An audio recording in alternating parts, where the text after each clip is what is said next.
welcome to the Thinking Forward podcast with myself, Louise Docherty, and Mike Ambry. Here we explore the trends and developments affecting the UK pension industry. So welcome back to Mike. You have just been on a 2 to 3 week holiday, which felt like a lot longer to me stuck here. How was it? How are you feeling? I just dispute that slightly, as you were on holiday for a week of that time as well. So, you know, it's not that far. Holiday was great. I always find it good to go on holiday and do a bit of pension research and see what people are up to, particularly in Las Vegas, which I wasn't at, but you can usually find someone in Las Vegas that has lost all their pension fund or has built up all their pension fund. So that's maybe the next destination to go to. Okay, well, I was actually quite impressed that you still did your Sunday update. So I still knew what was going on in the pension media, even where you were not even in the country. So if anyone's not seen Mike's updates, get on LinkedIn on a Sunday morning. You might be in a Hawaiian shirt, you might not. Depends how I'm feeling to what I'm wearing, obviously. It's usually 3 topics, and thank you for being my only subscriber. Yes, I, over the course of time. We now will get at least 2 or 3 other people watch it for about 14 seconds on average. It's only a minute long as well, so it's not too much of an ask. Yes, true. On today's pod, we're going to bring you another episode in the series that we started last year, exploring the future of retirement income. If you remember, we kicked things off with our very own Claire Altman, launching our white paper exploring the changing nature of retirement and the increased importance that people receive support and guidance before they retire, as well as to and through their retirement. It was titled Avoid Sleepwalking into Retirement, so if you haven't read it, you can get it on our website, and we can add a link into the socials and our show notes as well. The second episode, we were joined by Matt Burrell, talking all things regulation and policy. So if you remember, that was default DQM, targeted support. Matt's actually off on his pat leave at the moment with a lovely baby Oliver, so I'm sure he'll still be listening though, so a big hi to Matt. He'll be glad to see that we're progressing and onto episode 3. Okay, so back to today, the next episode in the series, we're actually going to talk more about the human side of retirement. What does retirement mean? I was thinking about it actually, and for me, I'm not going to hang up my high heels on a Friday and then on Monday get on my gardening gloves. And if my friends know my gardening, they'll know that's not happening. But I don't imagine that kind of complete shutdown. I imagine I'm going to go down to 3 days a week, or maybe I'm going to do short-term contracts. Definitely want more time with family, but I don't see myself stopping working in this industry. But what products are there to support me doing that? Where's that flexibility? But where's the certainty that I'll need? Because, you know, I've got expensive horses. How am I going to consider paying for them? So I'm not sure what it looks like for me. What about you? Well, for me, it's more about what does modern retirement actually look like? And that's a world that is very different, say, a decade ago, 20 years ago or something like that. The way people now save for retirement and spend in retirement is dramatically different from their future generations will be very different from what their parents naturally had. For me, as you referenced holidays, I talk to various different people around the globe. What am I jealous of? I'm jealous of time zone change. I had a time zone change when I went around the globe and had an extra 10 hours of Sunday. So for my retirement, I'd like every day to be a Sunday. And for when we get to it, not with the Spurs game on. Indeed. Don't worry, it's not just us talking about this today. As usual, we've got some top drawer guests. I'm super excited to invite back Claire Altman. Claire, thank you so much for coming back. I know that the series, The Future of Retirement Income, is close to your heart. But can you just introduce yourself and remind the listeners what you do? Well, thanks, Lou, and great to be here. So I run the Individual Retirement Solutions business, which effectively is about building products that give customers certainty and security in retirement. Okay, and we've got a brand new guest, Dan. I'm terrified that I've invited someone from a podcast onto a podcast, but you're not just a podcaster. Why don't you introduce yourself and tell us a bit about what you do and your business?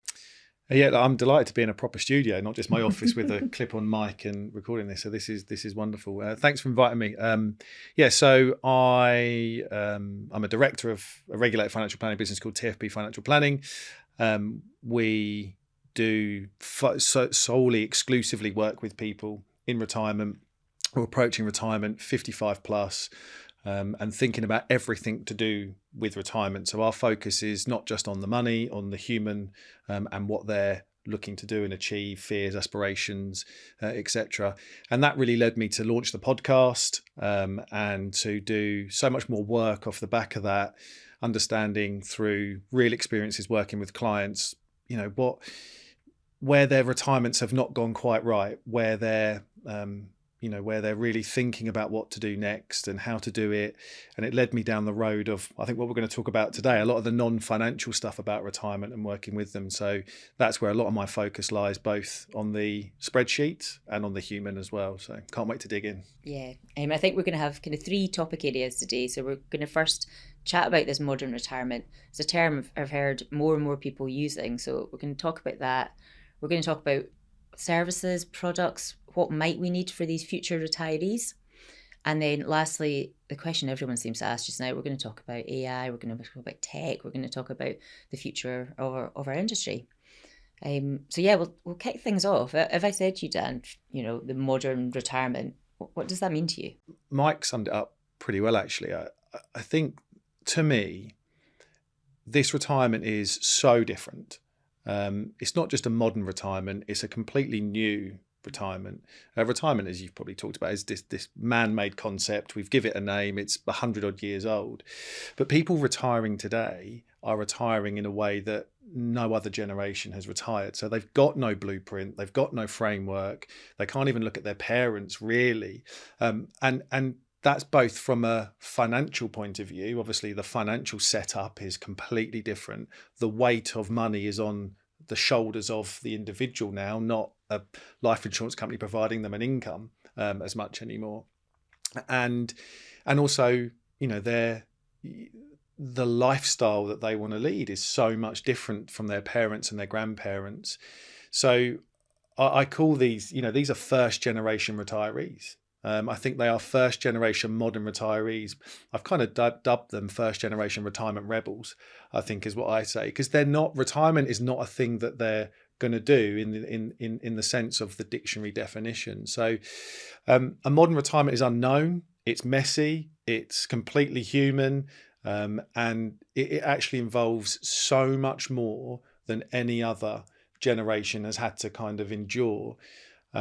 So yeah, I think it really is going to evolve at a pace as more and more people think about what they're going to do in their second half of life.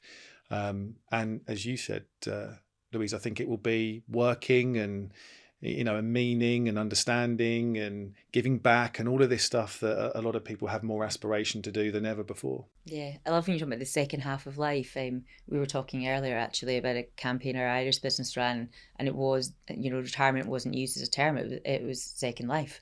And it's completely different format, I think, to what people have been used to. And we've got to reframe the way we do things, I think, as providers, advisors, as kind of product builders. Claire, what would your kind of views be on it? So I think one of the most interesting things about this puzzle, and one of the reasons I'm just so happy to have Dan here today, is that I think until now, really the human side of it all has been a bit forgotten, and we've been thinking of this as a maths problem rather than a human problem.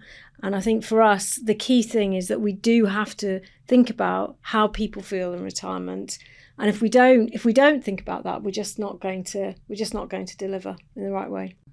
And I think it's reframing.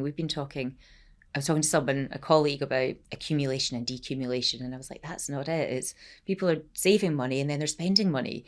Like, let's try and humanize even the language that we use. But then how are we spending money? Are people comfortable spending money? Is that part of the problem? Do our products allow them to spend? I'm not sure that even I like spending a pot of savings. I think Dan and I were talking about it. You can spend your monthly wage because you're going to get it again next month. But so your graph will look like this, or hopefully it'll look like this. But if you're just taking the money out, I think that emotionally is a huge thing for people to consider. I think I completely agree. And so knowing, like you say, that there will be money next month and there will be money the month after, and as long as you live, then becomes a big part of what you probably need from your retirement income. Yeah. And when you're sitting down, Dan, having these conversations with clients, how do you approach this kind of different mindset to it? Yeah, I think one of a modern day planner and advisor's greatest missions and jobs is to unlock the spending shackles that sit within our clients. And if we, again, think about human beings and how our brains work, our brains haven't evolved in a way that allows us to spend our money. We're still a survive first, thrive second creature. And I talk about this a lot, right? Our ancient brains will lock stuff down if we feel threatened. And spending money is a threat to us. If you think about all of the things that saving money gives us, sense of security, a sense of identity, status within our social circles, and the peace of mind, you think of how that's been quite rightly rammed down people's throats. You need to save, need to save, need to save. Auto enrollment in the pensions has been wonderful, but it's again another habit that people have been ingrained in for a period of time. My grandparents, save, rainy day, and you then ask people to do this kind of up the handbrake 360 turn to flick the switch and do it. It's a bit like, for me, I'd say to people, it's a bit like spending 40 years building a sandcastle and then going, by the way, you've now got to trample all over it in a day. Like it doesn't make sense to people to do it. So our ancient human brains will just lock this down. So we need to understand, I think, is the first thing. Like anything when you're dealing with human beings, understanding that it's perfectly natural and rational to think like this. If I could ban the word irrational, I would. People aren't irrational. They're just being human beings. They're just, their learned behaviors, what they've observed is making them think like this and do like this. So, yeah, I talk a lot about unlocking the spending shackles and making sure people, and reframing it is absolutely vital. No one understands. What does decumulation mean? I talk to people about turning their money into memories, not their investments into income. We should be helping our clients create memories, have experiences, giving your money meaning. And there are definitely really cool, cute little ways that we can help our clients reframe this in their head. One of my most downloaded sketches is one where I've got this big block of red at the end of a net worth going up, and it kind of says, your net worth has gone up. You haven't left money on the table here. You've left memories and experiences. How do you feel? How will you feel if you get there? And so sometimes people need an empathetic hug or a punch in the face, metaphorically. And so, and it's okay to be truthful with people. We understand, there's enough stats out there to allow us to do that. So, yeah, it's having truthful, honest conversations with them, and understanding the role that income does play in this to give people that sense of peace of mind that they can go and spend their money on what they want to spend it on. If we look at spending, Dan, I think it's what you do with clients and helping clients 55 plus. Do you think we've got it right in terms of saving? You absolutely bang on. Auto enrollment has helped defaulting people for getting money in a pot, which will help them get to a point of retirement. Would you say, A, we've got that right, and with your experience dealing with those 55 plus, what would you give back to someone who's maybe 10, 20, 30 years younger to be able to say, just make these decisions at this point to realise how you want to live and experience? Yeah, I love that. I talk about the skill of spending, right? So I think we can teach ourselves the skill of spending wisely at any point in our lives. If we can, and I think younger people, I sound like I'm really old, I am old. I think younger people are better with values than I am, than we are, than my parents. They're very value-driven people, mission-driven people. And I think that's actually quite a good thing to align spending with that. If you figure out what you love, you figure out what brings you joy, you figure out what brings you happiness, and if you can build the skill of spending money on those things, because again, all the research about how we act as human beings and what gives us joy and happiness and what we spend our money on is you can't argue. Stuff doesn't give us, stuff is this big dopamine hit, one-off stuff, happens, nice car, nice watch, goes down the pan. Experiences, on the other hand, what they call memory dividends. You spend your money on stuff that brings you, that creates this exponential curve upwards in the joy that your money gives. And I'm talking to my kids about this now, right? This is stuff that we can learn the skill of spending alongside the skill of saving. And I think the sooner we can kind of be a values-driven spender, the better it will be. And I suppose my number one takeaway is that when this is done right, even with people I work with that have got considerable amount of wealth, high achieving people, when they truly get down to what they value and what brings them joy and happiness, don't cost a lot. And that's the key thing I think that a lot of people think. It's kind of, actually, this thing's going to cost a lot of money for me to live. And actually, if you kind of do it well and you think about what really brings you joy and happiness and who you want to spend your time and money with, then that's a really good skill to learn really quickly. No, that's the human and sort of emotional behaviours, which I think is really important. Claire, I'm going to ask you something as well in terms of the sort of at and then into retirement sort of journey process. We do a lot of research. You do a lot of research. You've written white papers and engaged with policymakers on this. Do you think we have the right balance of products to help with build what the experience, what consumers actually say they need? I think we're getting there. I think there are lots of really good ideas as well out there at the moment. I think in time, 2 or 3 years down the line, we're going to see a lot more innovation in products. But even now, so to give you an example, a smooth fund where you're smoothing out temporary volatility.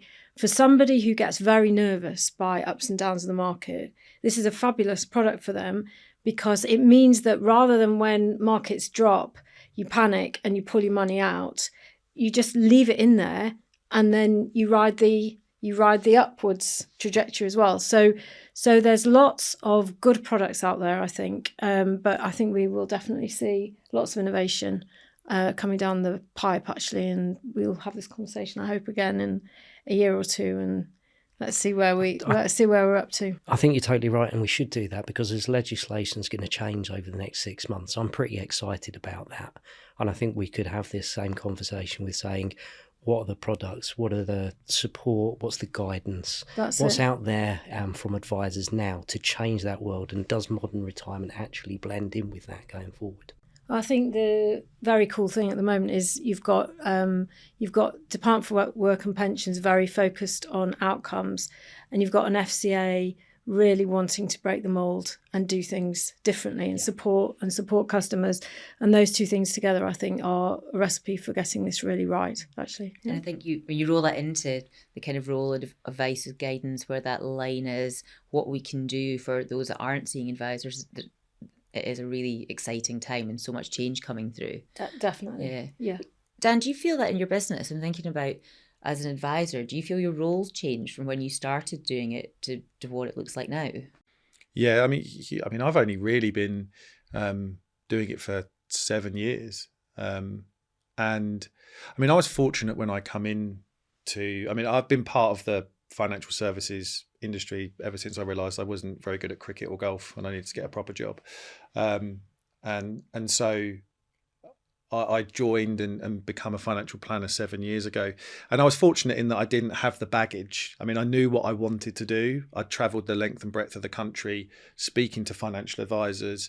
And I kind of really knew what I wanted to do. So I was fortunate from that perspective. But even going into that open-eyed and wanting to deal with the human side of things and make sure I was kind of what's coined a lifestyle financial planner rather than just focus on numbers, it's shifted dramatically over the last 7 years. And I would say if we can define our roles as in two, right, mechanic and guide, I think that's the best description that I would say. I would say it's 70 to 80% guide, wow. 30 to 20% mechanic. Because I just think that, the technical element is important, the money is important, but the human is more important. The emotional reaction that you have to these things, the ongoing, a financial plan is useless. The moment it's created, it's wrong.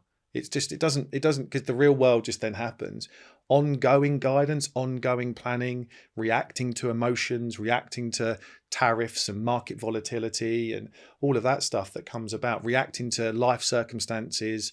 So that human guidance is so important, and to understand that, money is an emotional lightning rod for people. It's I think it's like the number one or number two kind of most emotional subject that you have. Retirement's in the top 5 most emotional things that you do in your life, right? I mean, there's big studies saying this. So no wonder people get anxious about it. And I suppose I really see my role having changed in that, and I've got a couple of stories that really kind of landed, but one particularly is that you kind of do all this hard work for clients. You pour time and effort and energy into building financial plans and optimizing the numbers and all of this stuff, and you sit down 6 months later with them and you can just see there's like fear in their eyes still. And I'm like, well, why do you feel like what's going on? And because we hadn't talked about the other stuff. So the 30 years of work that they've done to get where they've got to, and the 12 months of work that myself and my team have done to put them in a financial position to enjoy their life, means nothing, because they now feel anxious. They can't spend their money. Their relationship with their wife or husband or spouse is kind of taken a bit of a turn for the worse, because they're now spending more time than ever with one another. And you think about all that stuff. Us as an industry and a profession have a responsibility to be able to kind of talk to these people about this. If we want people to use their money for good and save money and use it, we need to be having those conversations with them. And so, it's definitely evolved into that. I wouldn't say I'm a therapist, but I've been called a therapist. I wouldn't say I'm a counsellor, but I've definitely been called that. And I thrive in those conversations, because I think that's where stuff becomes magic, and you can really see them putting their numbers to good use. So I love this. Claire, I'm going to ask you a question, because you manufacture the products. You're the wisdom behind what's needed for the consumer. Do you think we've spoken about smooth funds? We saw annuities drop off a cliff 10 years ago with freedom and choice. Where are we now with the products, and is it meeting sort of Dan's need and that consumer need for what they need at the point of retirement? So you're right about annuities. They did fall off a cliff, but they have come back now with a vengeance, and which is a good, it's right given where rates are. And for people that want to know they're not going to run out of money throughout their life, they're great products. We were talking about these before. In some circles they have a bad name, but there is no doubt that they answer a specific need. And then you're right with smooth funds as well. I think one of the interesting areas that will get explored in the coming months, years, is collective DC and the appetite for that, because obviously there's risk, and employers rightly are thinking that they don't want to overpromise, but I think there'll be a healthy number of people who like the idea that their money can go further, because you've got longevity pooling in there as well. Dan, is anything missing, and do you agree? What would you like, or what would your customers and clients like to be built to enable what you termed experiences? And I love that term, by the way. Yeah, I do. I think it's interesting when you talk about, and we were talking about, this being a maths-led, where you said being a maths, and a maths-led mindset has caused annuities to fall off a cliff. A human-led mindset should have been that they should have carried on being purchased. Right? It doesn't kind of, you put it in a spreadsheet, it says you shouldn't buy one because you've got to live 20 years. Put it in a spreadsheet, it says you're never going to run out of money. Client smiles. Like, what's the best outcome? So that I think taking the maths mindset away. You can't get rid of it completely, because it is a maths kind of thing, and putting the emotions back into it. I do think going forward, I think this kind of the blended opportunities to be able to feel like you don't have to just buy, have this binary choice. And once you've made that choice, you can't unwind it. I think that needs to be, I know there's things out there at the moment, but this exploration where you can have some guaranteed income, you can turn it off, you can turn it back on again, you can reduce it, you can up it. I think that's going to be really important to flex this as situations change. Because I do, when I talk about building retirement income strategies for clients, we talk about that kind of income hatchet, right? There'll be periods where they've got no income. There'll be periods where they have some income, and there'll be periods where they have lots of it. One state pension comes in first, another state pension kicks in thereafter. A DB, small DB, they have kicks in at 67. Local government pension kicks in at 67, but they retire at age 59. You've got these different periods.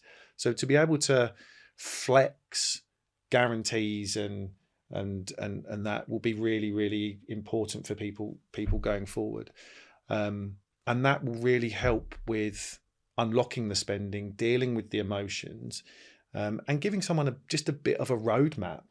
I talk to a lot of people about the exploring go-go years, those first kind of 10, 12 years of retirement between the ages of, let's say, 55 to 60 to your early 70s. That's when time and health is on your side, and when you should want to be spending your money on these experiences.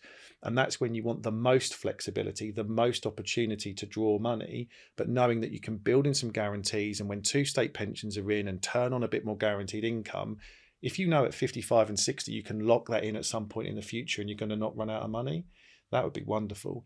And it takes away the number one fear. Like 7 out of 10 people are more fearful of running out of money in retirement than dying itself.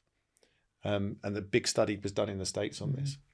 And so it leads to everybody underspending. If you're fearful of running out of money, you're fearful of market risks, you're fearful of this longevity, you're fearful of not having any independence, you're fearful of not having your dignity in later life. Again, ancient brain takes over, you lock it down, you don't spend it.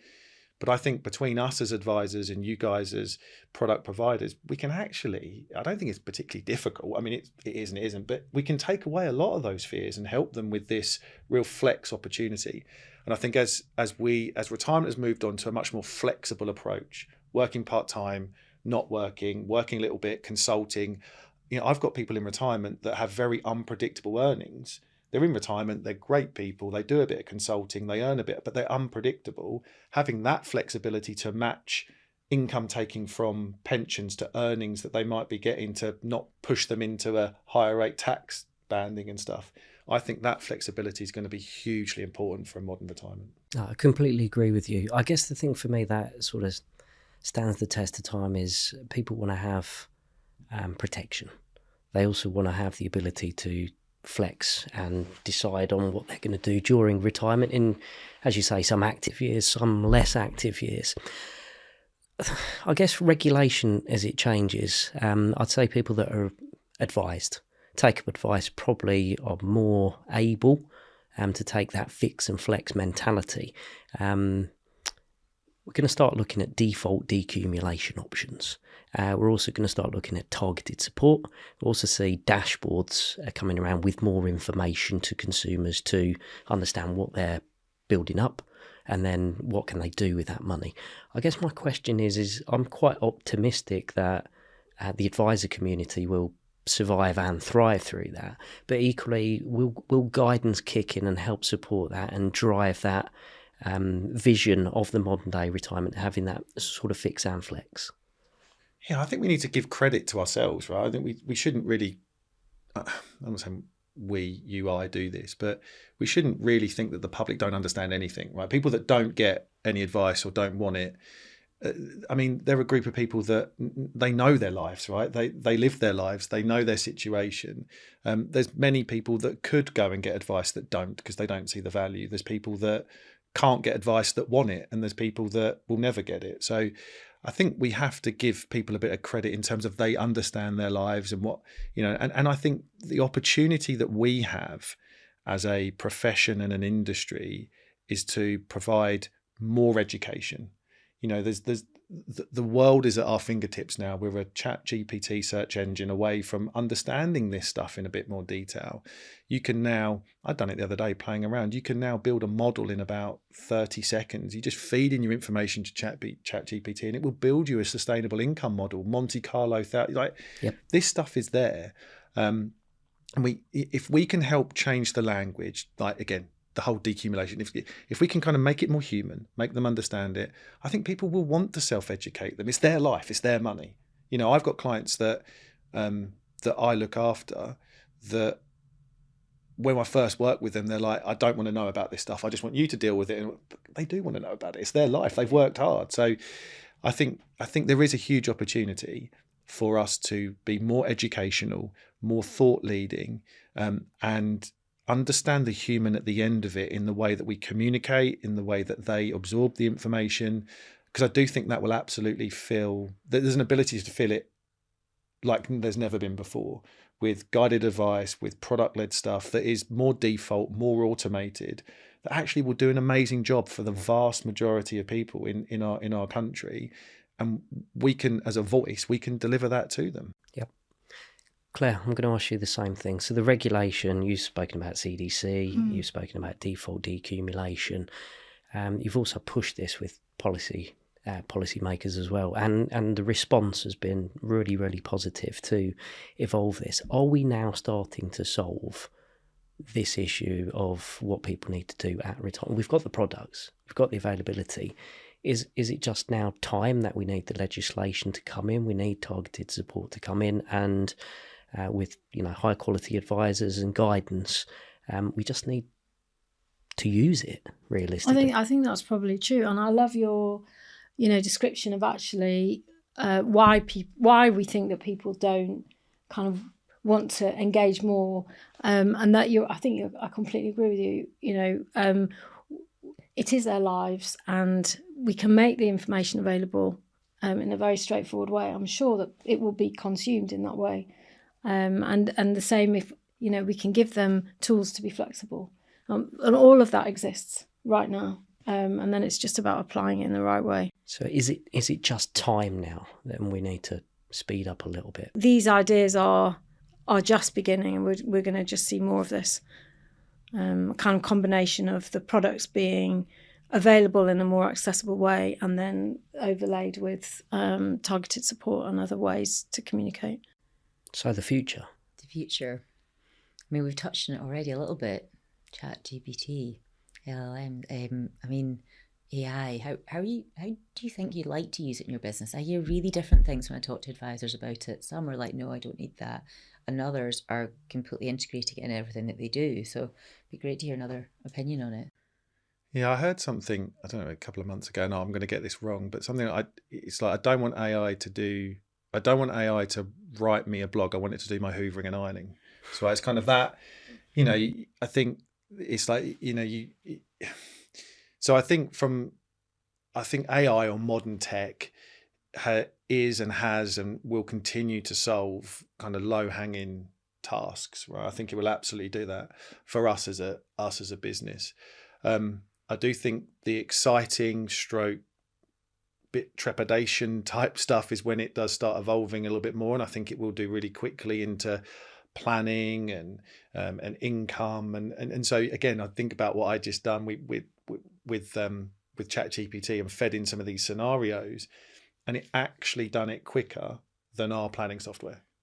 But it is ridiculous, the power that it holds. So I think it's going to go at a pace. It's as bad as it's ever going to be, right? It's only going to get better.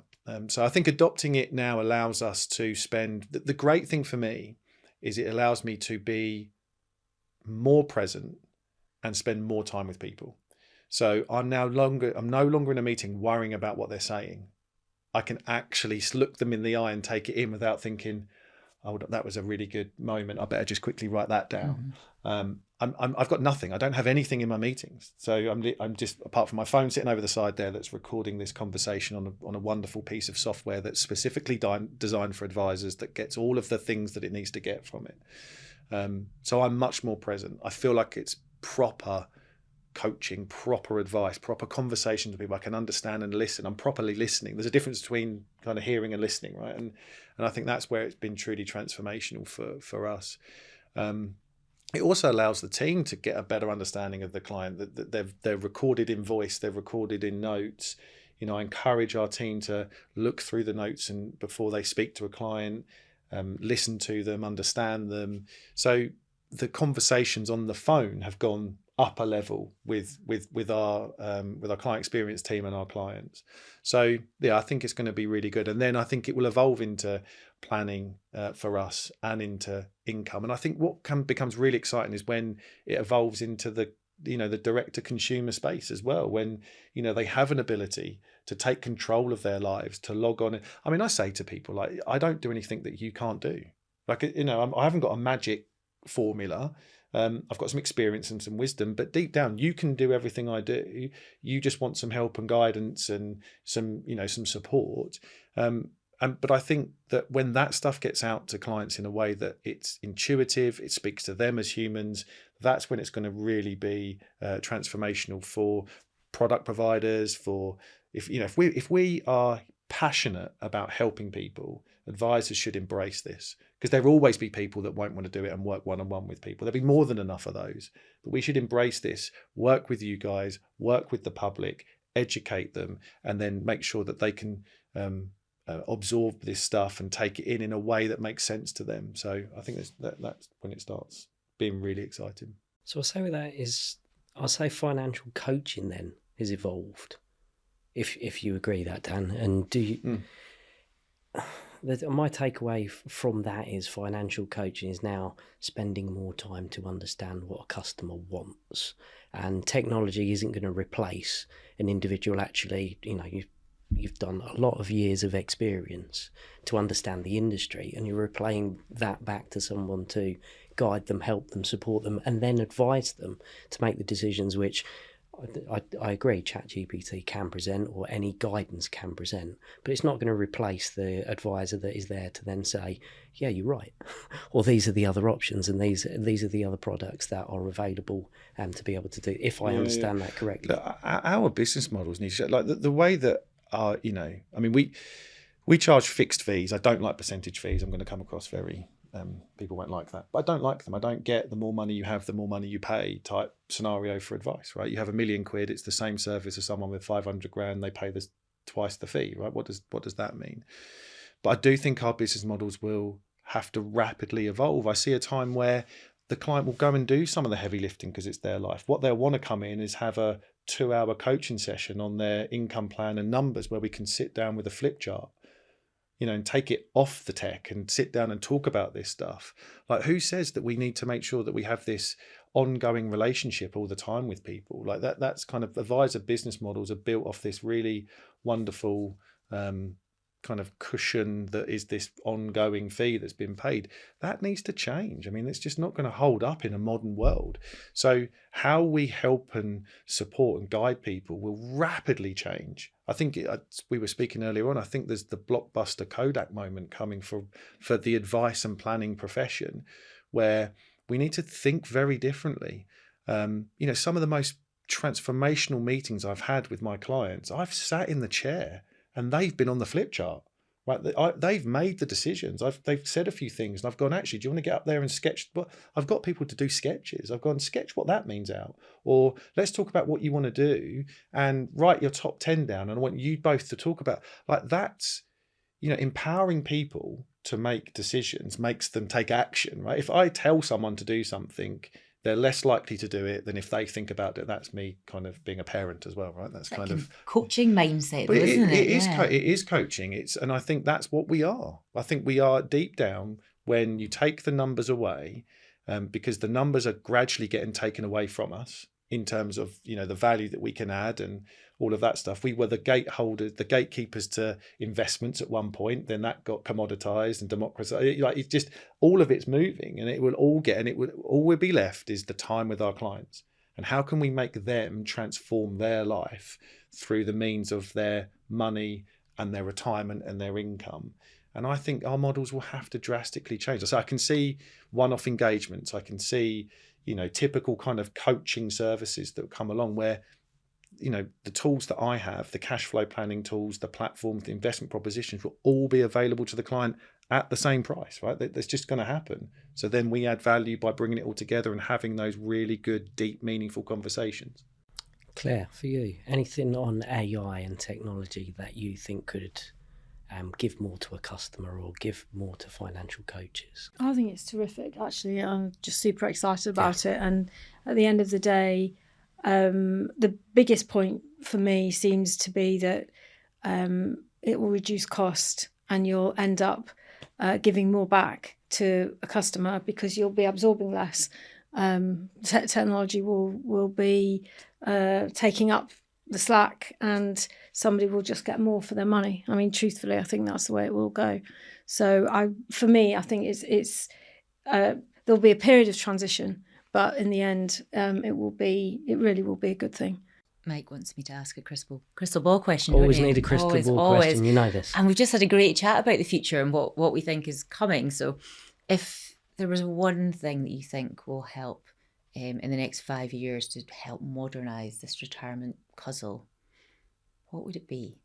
one thing? There is something around property and retirement, and we've got to find a better way for people to be able to use their property in retirement. And at the moment, it's actually just quite hard to see it as part of a retirement picture. So I think if we can deal with that, it will make a huge difference to a lot of people. Yeah, just on that, there's a movement in the States where there's like not a fire community, but a very kind of growing community of people that sell their property on the day one. So they release all their equity, sell their property and go rent. So this kind of, I think we have it a bit backwards from that perspective. It's like we're going to hold on to our greatest asset for a lot of people right to the end. Yet, actually, why not unlock that at the start? I mean, I know it depends on what it does, but I think that's a really interesting. It's, for a lot of people, they get to that point in life and they've got no debt on it. They've paid it off. It's a great asset. They know they're going to have to move and right size at some point because this thing's going to too big or whatever it is. Yet there's, they don't seem to. We've got a very weird relationship with property in this country, and I think if we could change that mindset, it could unlock a lot of potential for people. I think so. For me, this has nothing to do with money. So I think we need to. I personally think there's a bit of an identity crisis going on. And you're getting lots of people retire or step back from work full time or do what they're doing, and they have no idea who they are. And retirement, you are 40% more likely to be diagnosed with depression in retirement than if you're not in retirement. The stats coming out about this, divorce rates, if I think about that. So back in 1990, 9% of all divorces were by people aged over 60. It's now 40%. So I know age has kicked on, but there is this identity crisis. There's a purpose problem. There's a relationship issue, and they're not having these conversations. So I think what will help people's outcomes in retirement is to start talking about this stuff early on. Don't do it when you've retired. Do it 3 to 5 years out. Think about what you're retiring with and what you're retiring to. Think about who you are. Think about how you answer the question at the family barbecue. Like, oh, what do you do? And I've heard people answer that with, I used to be a, by the way. I mean, they're living in the past, not even in the present, right? So if we can really start to help people think about that, then I think it will transform those first years of retirement. And actually it's good economically, right? I think if we can make these people go out there and spend their money and enjoy themselves and feel better about everything, it helps economically for people to do this as well. So that would be, I think, the crystal ball moment for me, is that when that shift happens, when more people are talking about this, when more education is out there, we can talk about those issues and align people's money with those. It will truly see a big transformation. I think the word you used earlier that's really stuck with me is joy. And we never talk about that in our industry. Like, we're here to allow people to experience that when they retire. So when I think about this record, that's going to be the one thing that sticks with me. It's the human side of it, and it's bringing joy. I love that thought. And some of the way that you expressed that, I think that's fantastic. There's 2 words, right? Joy and contentment. Those are the 2 words I would use. People, a good friend of mine, Brian Portnoy, who's wrote some amazing books, and he's got a great company called Shaping Wealth. He's wrote The Geometry of Wealth. He talks about funding contentment. That is the survive of us, right? So the survival wants to fund our contentment. How do we do that? How can we as people help fund people's contentment? And then how can we help them experience joy? That's the biggest thing for me that we need to do. We talk about that in the industry as better outcomes. It's true. It's absolutely true. But this is really what it's about. So would it be better to talk about things as better experiences and happiness? Because would that help somebody? So I guess my question is we're going to a world over the next 5 years which can be more data available on dashboards and otherwise, hyper-personalisation, which can occur through ChatGPT's AI, simulating data and presenting that back to just general consumers. But how do we build that back to someone who's 20, 30, 40, who's then thinking, do you know what, I don't really think about retirement as an issue until I'm 55, until I'm 60 and 65. I think if we then start to think of a pension or any savings as a experience that you get later in life. Don't know about you, I'm not too bothered about deferring happiness. If we can have happiness throughout and build that happiness, I think that's, wonderful insight. I think, what did you say? Funding contentment and building joy, or experiencing joy. I think it should be what we're all. There's a different strapline there, I think. It is. I think it's fantastic. Thank you so much. I've thoroughly enjoyed this conversation. Yeah, joyful. That's what it's been. So thank you, Claire, Dan, for giving up your time to join us today. As always, you can catch up on previous interviews and podcasts on our website. Just search Standard Life Thinking Forward. And as always, let us know if there's topics you'd like us to cover, or if you'd like to come and join Mike and I in the studio on a future episode. Thanks again.